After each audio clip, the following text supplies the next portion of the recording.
Okay, so in this lesson, we are going to actually get into the whole purpose of doing all that wave stuff, the whole purpose of doing all the quantum mechanical model of the atom and the Bohr model of the atom, because we're going to start talking about atomic orbitals and how it leads to electron configuration, and that is the ultimate goal, is everything depends on that. When it comes to electron configuration, we'll talk about the Aufbau principle, the Pauli exclusion principle, and then we'll talk about Hund's rule when we get to orbital notation. So, these are the solutions to Schrodinger's equations. They are quantum numbers, okay? This is the energy level. So the circle, if you think of Bohr's model. L is what's called the subshell, or the orbital, and it's got these names.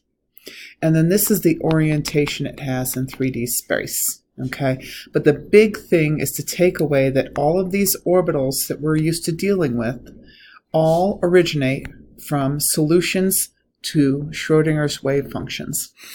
And each orbital, depending on its orientation, has a certain number of orbitals associated with it. So for example, the 1s only has one orbital, 2s has one, the 2p, there are three of them. They're in the x-plane, the y-plane, and the z-plane. S has one, p's have three, d's have five, and they have all kinds of weird shapes. And then same thing in level 4, except there's 7 of the f orbitals. They're even weirder shapes, and it keeps going. 5, 6, 7, etc., all the way up to infinity until the electron leaves the atom. But these are the first 4, and S, P, D, and F are the only orbitals we ever really need to worry about. So S orbitals look like this. They're a sphere. They are a region of space where the electron travels around. Okay. The little white parts are called nodes. That's where there's 0 probability of finding an electron.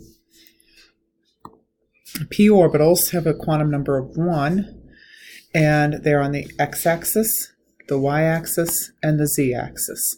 And the electrons travel kind of around there, and that's how they work.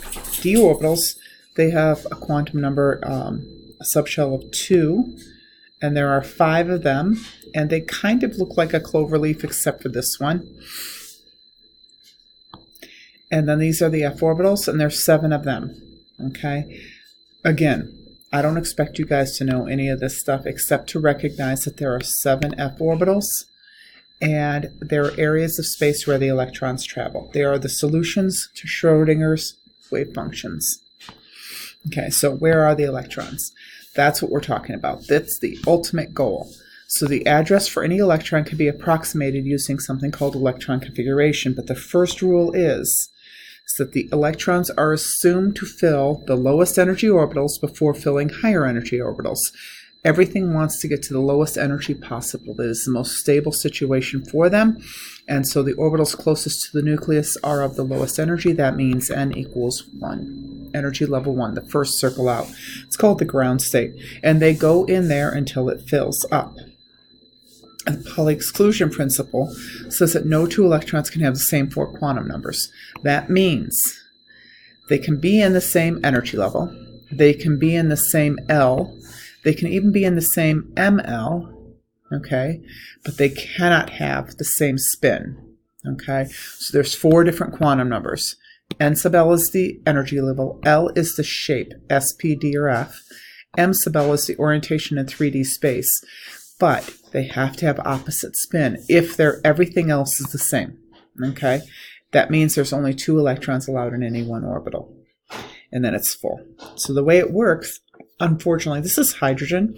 So if you think about this, here's my nucleus, here's energy level 1, that's this red thing. Then there's energy level 2, and these 2 guys are the same level. And then there's energy level 3, and I'm not very good at drawing this, but then there's energy level 3 and then energy level 4. And so Bohr's model, the energy levels correspond to the orbitals because there's only 1 electron. When you get to multi-electron atoms, it gets a little bit more complicated. You have energy level 1, and then you have energy level 2, but inside energy level 2 you have an s orbital and p orbital, and they're different energies. And so the way I usually use this as an analogy is this is a hotel. Okay? It's a very weird hotel. And in this hotel, you're allowed to put 2 electrons in every room. but you have to fill up the first floor first. So on the first floor, there's one room. It's called the 1s orbital. I can put 2 electrons there. After that's filled, they go to the next lowest energy orbital, which is the 2s, and that can put 2 electrons in there. But the 2p orbitals, remember, there are 3 of these. Okay, and I can put 2 electrons in each one. So I can put 2 electrons plus 2 electrons plus 2 electrons in that room. So that holds a total of 6 electrons total in all of the 2p rooms. After that, it's filled. It goes to the 3s. That only holds 2 electrons. Then the next lowest in energy is the 3p. That holds 6 electrons because, again, there's 3 of them. Not because the 3 in front, but because it's a p orbital. Then I get to the d orbital electrons, and each one of those, and there are 5 of them, can hold 2 electrons. That means as a group, it can hold 10 electrons. But here's the really weird thing. If you look at this diagram on the energy, what happens, and this is just a weird little thing, is that the s orbital is actually lower in energy than the 3d. So it fills up the 3p with 6 electrons, but then they go into the 4s to fill that. Then they go into the 3d. Okay? After they go to the 3d, the next lowest in energy is the 4p, 6 electrons, back to 10, and then all the way up to 14. Okay? And that's how it works. It's not numerical order. That's the big thing to take away. Okay, because the orbitals overlap in terms of energy, the electrons don't go in numerical order for anything beyond hydrogen. So you're going to use the diagonal rule or the shortcut method to fill the orbitals following the Aufbau principle. The way this works is you start here. These guys hold 2 electrons each. These hold 6 as a group. This holds 10 as a group, and the F's hold 14 as a group.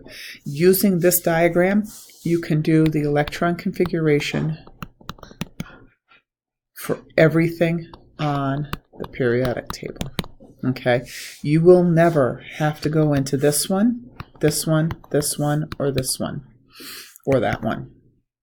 Okay, never. We don't have any elements that go into that high a level. If you think about it, they are very down on the scale. Okay, we're not ever going to see anything there. Okay, if you do the shortcut method, which is what I recommend, you're going to want to make sure that you note that this is the s orbitals, these are the p orbitals, these are the d orbitals, and these are the f orbitals. The way it works is the rho tells you the energy level, so 1, s tells you the orbital, and then count any count. Technically the p's are right here. This is actually an S. I'm sorry, I messed that up. So the rho tells you the orbital. The letter tells you where the electrons end. And all you have to do is count. So if you notice in the s orbitals, there's 2 blocks. In the p orbitals, there's a total of 6 blocks. D orbitals, there's a total of 10. And f orbitals, there's a total of 14. These guys go right in here. And these guys go right in here. They got pulled out because otherwise the periodic table would be huge all the way across.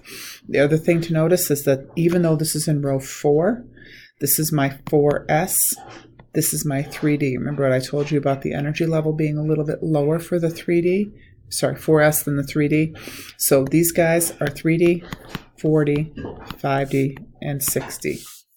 These guys work the same way. Even though they're right here in row 6, they're actually higher in energy than the 6s orbitals, so they actually come in first. So writing electron configurations, all you have to do is count the electrons. This is 12, 25. Look up IR because I don't know that one. I think it's like 77 or something. Yeah, IR is 77. AS is 33. Now this 1 minus means there's an additional electron. It's an ion with a charge of -1. Iodine normally has 53 electrons, but this means it has 54. Krypton has 36. Chromium has 24, and copper has 29. So doing it the long way, you start with the lowest energy level and fill it up first, 1s. You put a 2 there, that fills it up. Then you go into the next lowest, which is the 2s, which also holds 2. So I've accounted for 4 electrons. I need to get to 12. After the 2s, the next lowest is 2p6. Now I'm up to 10. I still have to get to 12. The next lowest is 3s, and that holds 2.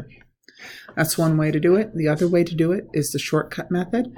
And the way I do that is I look at the periodic table and I find the noble gas with less electrons, but closest to the desired element. Okay, so in that case, that would be neon, which accounts for 10 of my 12 electrons.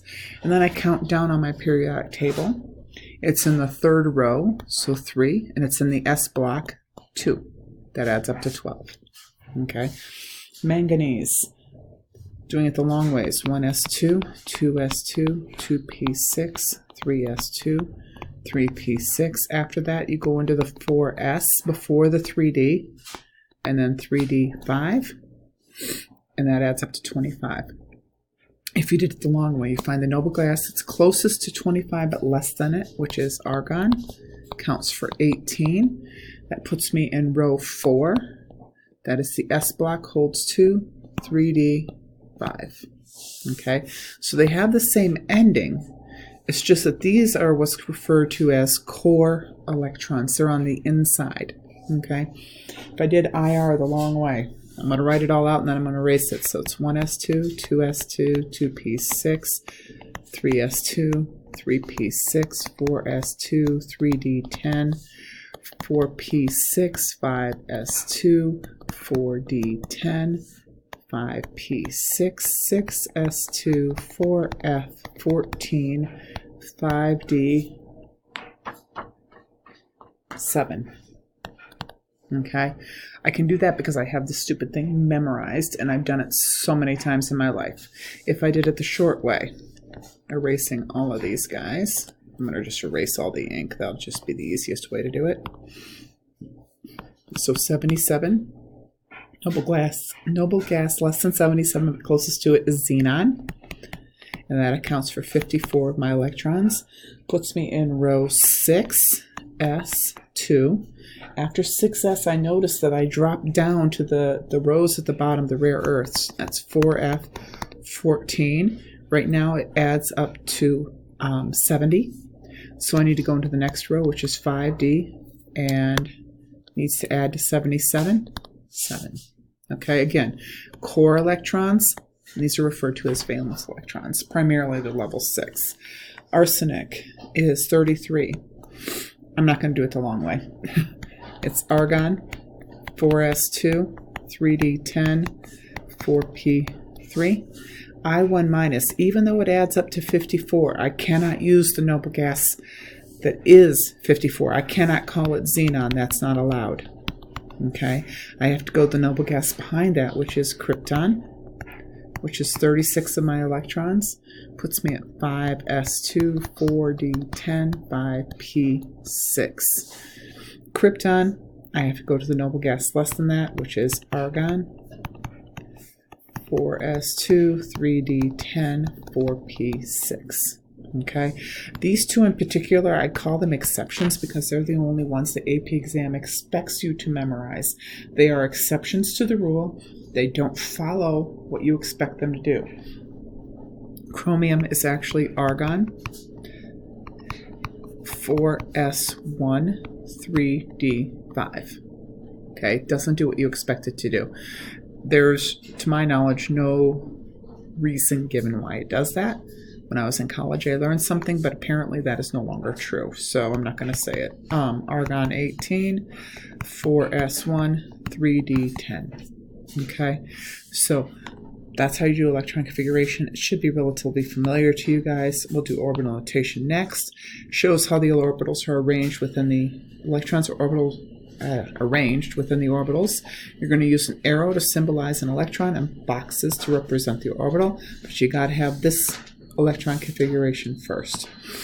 You follow the off-bow principle and Pauli exclusion principle, but you also add something called Hund's rule. And Hund's rule says when you are filling sublevels, they go into separate orbitals with parallel spins before sharing orbitals. The way I refer to this is if you think of it with the p orbitals, there are 3 different rooms. Nobody wants to share a room unless they have to. Okay, so for magnesium, it would be neon, 10, and then 1 box, because it's the 3s orbital, 2, 1 up, 1 down. Manganese is argon, 1 box for the 4s, 1 up, 1 down. The d orbitals are what's called degenerate orbitals. They have the same energy, so 1, 2, 3, 4. I made 5 of them because there are 5 different versions. They hold 10 electrons, and I always go this direction. I go across first and then fill. And then I'm up to the, oh, wait a minute. This is my fault. It's only 3d5. So 1, 2, 3, 4, 5. That's why I do it. Is because it's 3d5. That way they go into separate orbitals with parallel spins. They can all go up or they can all go down. Okay, so for IR, that was xenon,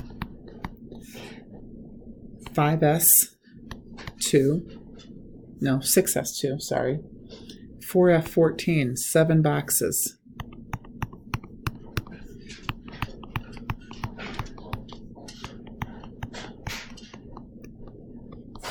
And then 5d7, 5 boxes. 1, 2, 3, 4, 5, 6, and 7. Doesn't matter where you put the 6 and the 7, as long as they go in opposite boxes, opposite spins. Arsenic is argon, 4s2, 1, 2, 3, 4.